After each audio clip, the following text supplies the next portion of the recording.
Welcome to Happily Ever After is just the beginning. Keeping your relationship not just together, but happy, and we mean truly happy, is part art and part science.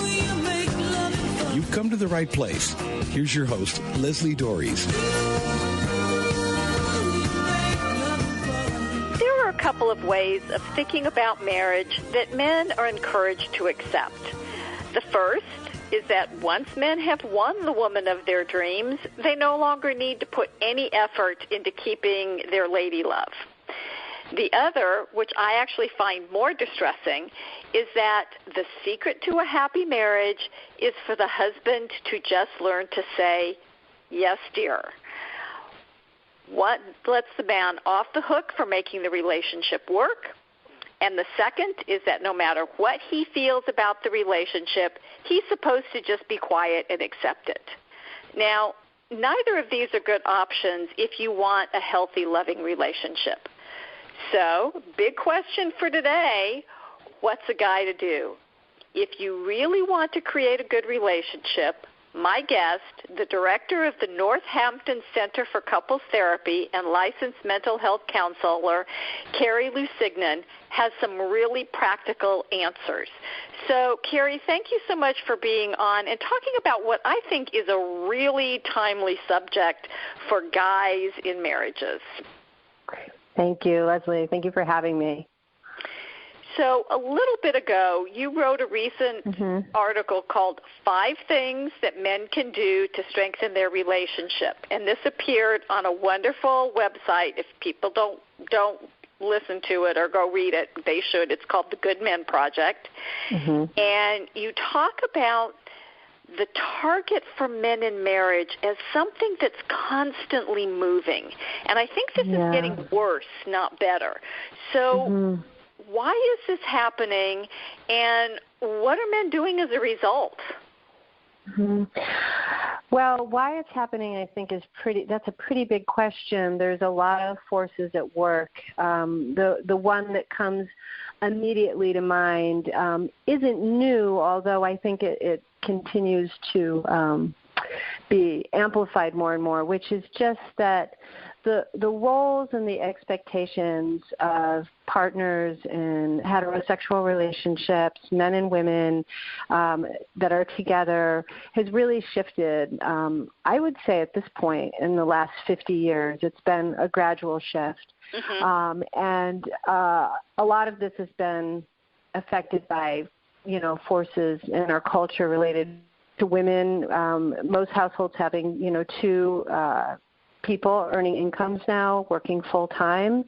So a lot of the responsibilities and tasks that were sort of traditionally broken down by gender have not remained that way. Men are having to or are finding themselves more in a position of taking on additional responsibilities in terms of stuff that has been traditionally labeled that of the female realm in terms of mothering and parenting and housework, and likewise women are increasingly earning as much money, sometimes more money, and acting as providers in their family. So this creates a whole new playing field in terms of how to negotiate challenges. Right, because it used to be back in the day when women had no identity of their own. They went from belonging to their fathers to belonging to their husbands, and I mean, couldn't have credit cards in their own names, and people weren't in the workforce. And that's completely upended. And it's really interesting because this is something I talk about when children come on the scene, is that, you get a baby, but you don't get any more time. And this is sort of the same thing. When 2 people are working outside of the home, you don't get any extra time to deal with all the stuff that used to happen inside the home. Right. Yeah, that's absolutely true. And I think that there hasn't been anything sort of the equivalent of like the women's movement and women sort of having to go to work for men in terms of sort of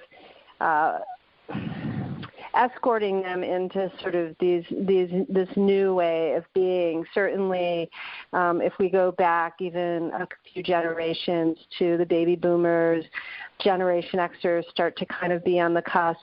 The households that people from those eras come from didn't have parents where the responsibilities were equally shared. So there was no experience of seeing this kind of modeled or done differently.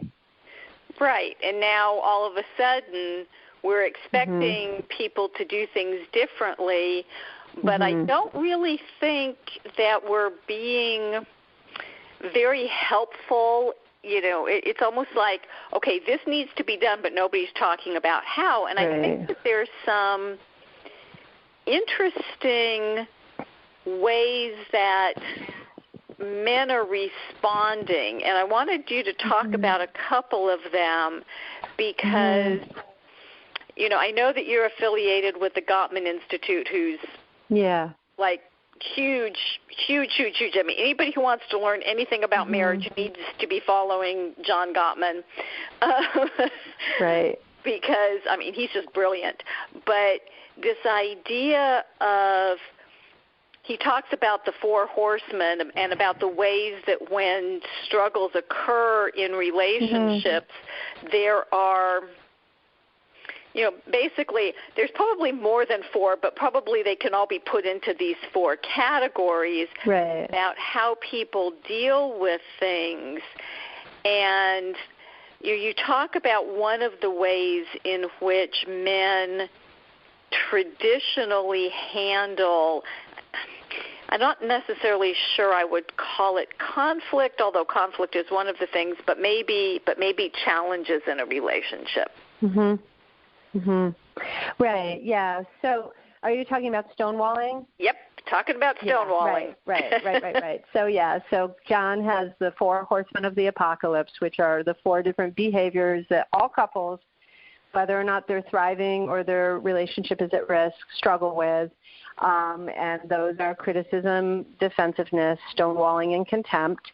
But stonewalling in particular, so first of all, what stonewalling refers to is kind of like when a person, usually in a state of conflict, gets really quiet and becomes pretty unresponsive and kind of becomes like a stone. And so, you know, what we know a few things. You know, Gottman's work is very rooted in research. It's probably some of the best research in the field of psychology and the social sciences today, let alone marriage and family therapy. What we know is that there is a real physiological component to this, that men are more prone to shutting down, and usually because physiologically their system starts to flood and go into what's called DPA, which is diffuse physiological arousal. And it's you know, the simplest way to put it for the layperson is like it's fight, flight, or freeze. You know, if you think that you're under threat, whether or not you really are, your nervous system may be prone to kind of hijacking you and shutting you down. And this can cause all sorts of problems, as you can imagine, in relationship dynamics. Well, and it's interesting that you bring this up because my husband has, I don't really think it's a joke. He says it in a joking fashion, but in my saner, more mature moments, I realize he's speaking the truth because he talks about never being able to win an argument because he's married to both a woman and a psychologist. So, and I've noticed that I do have the ability to control a conversation, and it's interesting because I think, especially when I catch him off guard, especially if he doesn't know what the topic I want to talk to him about is that he feels blindsided, and then his brain just doesn't function. He can't keep up with me. Right. Well, and there's also how fast people process things, and people, you know, certainly whether or not you're flooded affects whether or not you're going to be somebody who stonewalls. And women stonewall too. It's not that they don't. It's just more prevalent, gender-wise with guys. But the other thing is that people process at different speeds too. So there's all sorts of core differences that can start to come into play, and then when you're having to navigate things like, domesticity and parenthood and careers, it sort of can set the stage for a lot of understandable but very hard challenges for folks.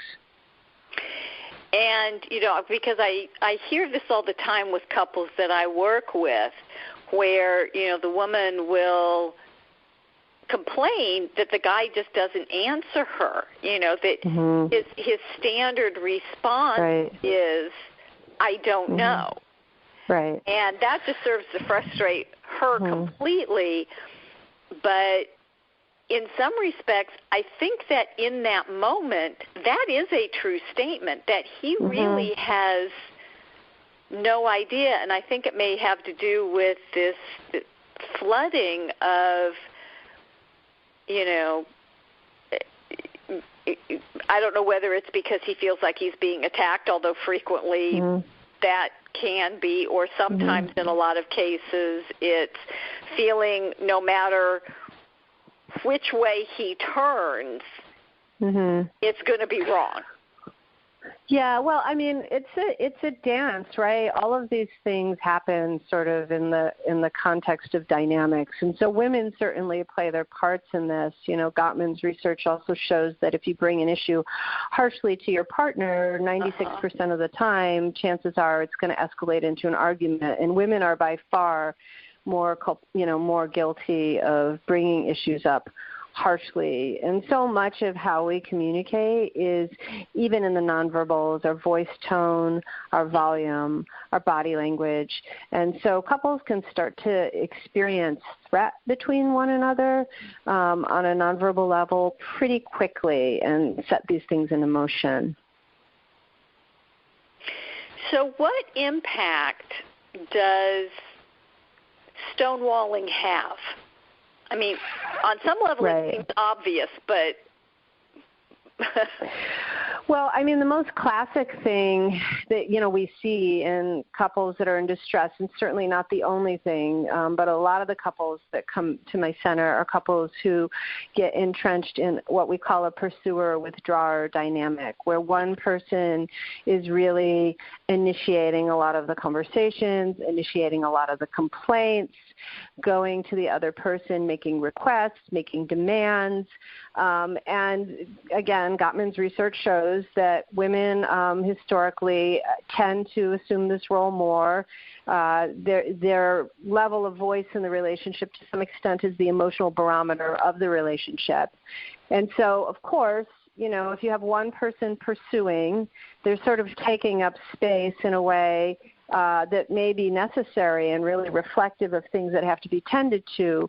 But then what you also tend to have, and when this dynamic is happening, is a partner who's more prone to shutting down, to pulling away, to not bringing up complaints, to being unresponsive. And sometimes it starts the other way around. It's not that the woman comes with complaints or is harsh. The guy to begin with is sort of in this, everything's fine as long as nobody says anything mode. And he's sort of the one who's keeping to himself, doing what he was taught to do, which is to be a provider for his family and, to be present in a lot of ways. Probably his dad even wasn't in terms of how he's parenting. And the woman is, responding to what, she's asking for emotionally, not just so much in terms of tasks, but emotional connection. Yes, which is really interesting because it's how to invite him to be present emotionally when they, traditionally it's been, okay, we provide, we put a roof over the head, we make sure that there's enough food, we do all these traditional things, and now that's not enough. And it's really hard, I think, for men especially, if for them they think everything's fine and then they don't really understand why their partner seems to be struggling with. And I'm not talking about, the outrageous kind of, he's sitting on the couch like a king with his feet up and expecting her to wait on him hand and foot. Right. That's a whole other thing. But the fact that he sometimes doesn't see the same things that she sees. Right. But then gets held accountable in a not inviting way. Right. Right. Well, it's really a setup. I mean, I think that men and women in our society have been socialized to deal with feelings and talk about feelings very differently from a very young age. I mean, if you look at a lot of the studies around sort of, what's encouraged in girls and what's discouraged in girls and what's encouraged in boys and what's discouraged in boys, it's still, I think it's getting better, but it's still very different things. And so women tend to come into relationships wanting to connect through talking, through using a language that very much is reflective of emotions and feelings, and really sort of valuing close proximity in terms of eye contact and a certain manner of being. And it's not that men don't long for intimacy and connection, too. I think men very much long for intimacy and connection. And I think some men are able very much to, come into conversations with their wife and be these things and maybe actually experience that their partner isn't able to reciprocate. So, I don't want to run the risk of stereotyping, but simultaneously, I do think that there, I've certainly seen many well-intentioned good guys in here who say, I just don't have the language. I don't have the words. I feel like I'm in a country where everybody's speaking, a language I haven't been taught. And they're going to make mistakes in the attempt to communiate in that language, and hopefully are given some credit for trying, as opposed, the infamous John Kennedy. I'm a donut. So this is Happily Ever After is just the beginning on webtalkradio.net. I'm Lesli Dories, and I'm talking with the director of the Northampton Center for Couples Therapy, Kerry Lusignan, about the things men can do to improve their relationships. And, if you're a good guy and just want to have a happy wife and loving family, I invite you to contact me immediately and find out if my Hero Husband project is right for you. You can send me an email or give me a call and learn how you can be in an intimate, loving, and loving relationship in an authentic way. You can reach me at area code 919-924-0463. Again, 919-924-0463, or you can reach me at Lesli, Lesli, at foundationscoachingnc.com. Again, that's FOUNDATIONS, coaching, N as in Nancy, C as in Charlie.com. And I want to get on to ways that tools that men can use to make things better. And, Kerry, you identified 5 of them. And I want to talk about the first 3. You talk about accept that you're not the fixer, which, boy, that's a big one for men. Men see a problem and think they need to fix it. Then you talk about giving yourself permission to take breaks. And then the third one is really kind of, I read this and went, okay, look fear in the face. So what are those 3 and why are they so important? Okay, so, I mean, the first piece about give yourself permission not to be the fixer of the relationship, but also what goes with that is to not take on the whole role of being the person who's responsible for things. I think the first thing I want to say is I think it feels important to say that it's nuanced. It's not that women don't try to fix things. In fact, I think women, which is a whole other show, right? Right, and I think they do it in a different way, But they do it in a different way, But I think there can be a tendency to want to just make things better, and to do that by way of problem solving. I remember reading in The Science of Trust by Gottman years ago how he talked about different ways people try to solve problems, one of them being problem solving, different ways people try to resolve conflict, right? And I remember John saying that what he found in his research, which was so interesting, I thought, was actually that problem solving for couples is not effective. It actually often can make things worse. That what most people are looking for in a relationship when they're up against, conflict or challenge is empathy, attunement, validation, just feeling like their partner is making space for them and that it's reciprocated. And so I think it could be a very freeing thing, to say, you're actually not responsible for fixing this. And the other thing I think that's important to add to that is that most research shows that most conflicts couples have are not the fault of one person. Like over 90% of the time, it's both people. So say that again. Please say that again. Yeah.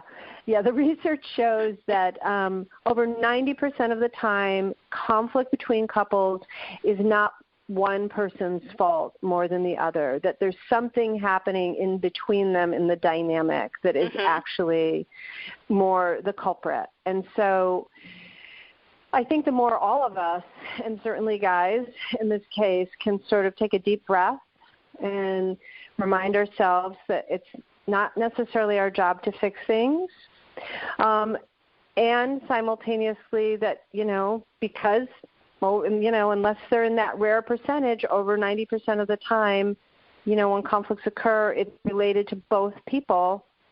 They're not to blame either. So important, because if you think you're all to blame, you're going to make your partner all to blame, That's the whole thing about, I'm right, which means the other person has to be wrong. And in actuality, in many cases, either both times you're both right or both times you're both wrong, depending on how you want to look at it. And it isn't, to me, it's a question of opinion as opposed to fact. But as long as we're fighting about opinion, nobody's going to win. Right. That's true. Right. Want me to move on to the next one? Yeah, so what's about this permission to take breaks? Right. So at our center, we use heart rate monitors with all couples because, again, based on Gottman's research, we know that when couples get into the thick of it, their heart rates will go up, and anything over 95 beats a minute for most people means you're toast. You're not really, you really shouldn't be talking. Exactly. Your body is literally redistributing where it puts blood, and it's not to your brain. It's to your extremities, so you can either run or clobber something. Hormones are being secreted that compromise your ability to think straight, to remember things, to act from a place that's relational. And so it's so hard, but it is so important when things start to go off track to take a deep breath, to slow it down, and if you can't, or if your partner can't, to sort of have a way to excuse yourself kindly. And then the other piece that's so key to this is when you take a break, you really have to take a break. You cannot continue to think about it and talk about it and ruminate on it, because if you do, your body will continue to physically respond as if you're under threat, and it'll just reinforce the negativity between the two of you. Right. And for those of you who don't have heart rate monitors, although everybody who runs around with a Fitbit now does, but I use a down and dirty 1 to 10 scale, which is kind of the same thing, where 1, everything is really calm, 10, somebody's going out the second-story window, don't know who it is. And I tell people, it's like, if you're at a 7 or an 8, stop. Because that's, again, you're flooded, you can't think, you're headed to a fight, it's only going to get worse. Your goal is to go calm down. Right. And then you can re-engage. So what is looking fear in the face? Because most of us really don't want to be doing that. We just want fear to go away. Right, yeah. So Stan Tatkin, who's another biggie in the couples therapy field, talks a lot about the importance of couples to co-regulate each other. That's, that's what all this is about. Right? It's about regulation. That's the technical term for staying calm, keeping your heart rate down so that you can act from your best self.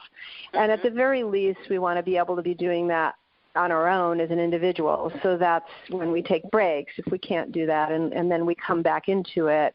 But the other piece is that it can be inherently calming, actually, to make eye contact with your partner, particularly when one or both of you is feeling threatened, to soften your voice, to lean in a little bit towards the other. And when we're in distress, the benefit of being in partnership, hopefully, is that we have somebody who sees that we're in trouble and can alter what they're doing in a way that's responsive to that. So it's a nonverbal thing. So in that sense, you don't have to remember anything fancy. It's just, catching yourself if you're looking away, remembering to gaze at your partner, look in their eyes, slow yourself down, take a deep breath. And really just focus on the nonverbals. So that kind of leads into the fourth thing you talk about, I think, is the repair. Yeah. And is that also not part of the repair, is when you are able to calm yourself down, when your partner's spun up, that you can soften, that you can... Yeah, it has the potential to be part of the repair, but it's not.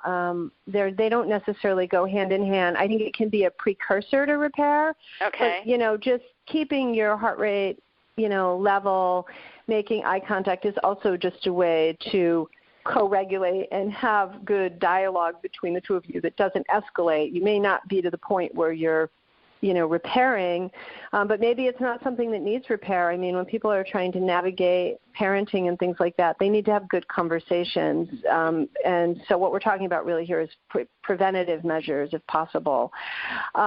Repair, again, is much more based on working with, coming back together after something has gone awry and trying to repair what has gone awry. And there's different levels to it. But I think one important thing to say is just the longer couples go without coming back together after a conflict, the more harm it does to the relationship. And cumulatively over time, if couples have a history of not coming back together fairly quickly, that will start to erode trust and erode intimacy. And so I think the most important piece of repair, we're not really talking about even apologizing, although that certainly could be a piece of it. We're talking about, can you initiate going back to your partner and not making a big deal out of things and extending an olive branch and saying, hey, that didn't go very well. How about we sit down and try it again? All I was really saying was ... I think maybe I didn't hear you. It's a willingness to come back in with goodwill, be open to a better process, and not make a big deal out of the fact that things, didn't go well to begin with. And sometimes that may include an apology, but it doesn't always. So the people who spend days not talking to each other, yeah, this is not a good thing. They're obviously not following this repair paradigm. No, I mean, over time, it's just not tenable. And people often don't. I feel like it's important to say, I think a lot of times when couples get to that place, it's not even malicious, like, I'm not speaking to you. I don't even know that it's always about power and control. I think we get so steeped in negative sentiment and fear that any interaction is going to escalate, that we start to retreat to our respective corners. I think when people don't come together and repair, it's often symptomatic of patterns of failed repair in the past, although sometimes you do have people who are just conflict avoidant and stonewall, and that's right. sort of an individual issue. And a lot of times it's really hard because I'm really hurt. And the idea of coming back to you, or even being open to you coming back to me, can be really hard, which brings up the fifth one, which I'm almost thinking should be the first one, where you talk about how to get help early.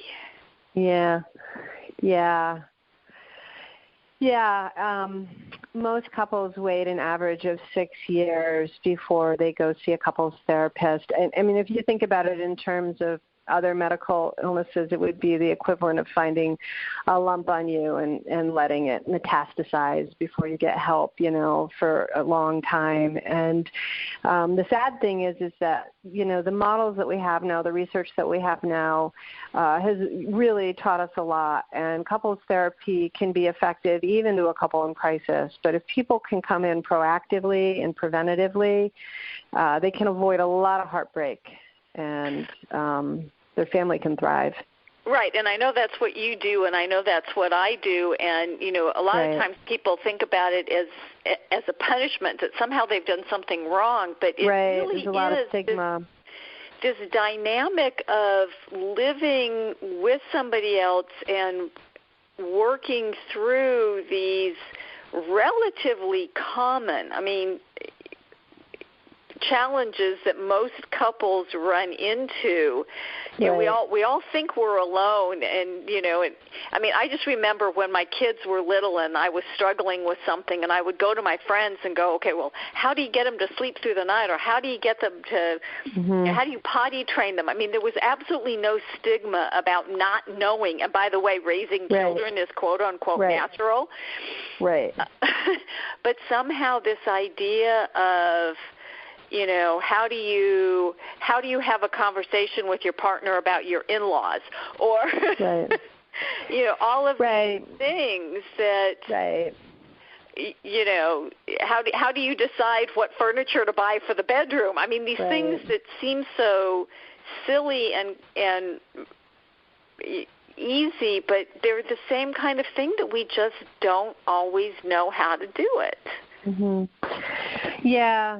I think there's so much stigma still associated with relationship distress, and all you have to do is go on Facebook and look at what most people choose to post, which is sort of the sunny highlights of their family and their relationship. And I think we'd all sort of sleep in a little better and breathe a little easier if we realized that relationships are hard. They're hard, and never in human history have people lived this long and been, often, not always, had the opportunity to be partnered with one person for, that entire time, and really had to rely on them to be everything, everything. Right. So couples therapy is critical, I think. Well, and the thing is, and part of the reason why I love having you guys on who are affiliated with the Gottman Institute is because there is real information. This is not like made up real stuff. Over 40 years worth of research at this point on, over 5,000 couples, I think. It's a pretty impressive body of research, and John's been a major contributor to the field.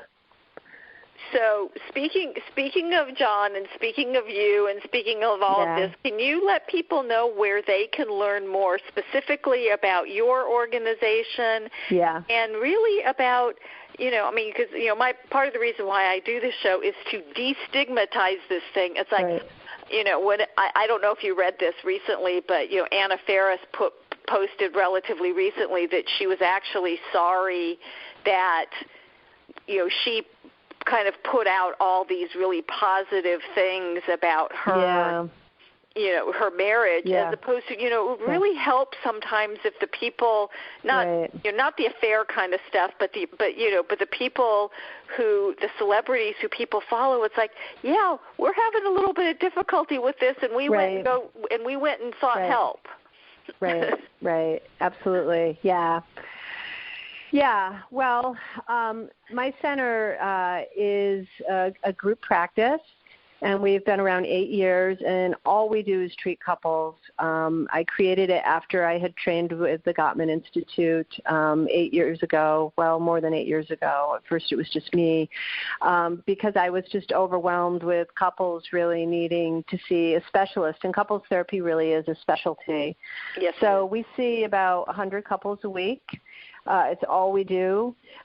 We see all of those couples mostly for weekly sessions. Our sessions are always 90 minutes long. And then we also offer private intensive retreats because there's a lot of people who don't live near anything like this, and they can't get to us weekly. So, it's our passion.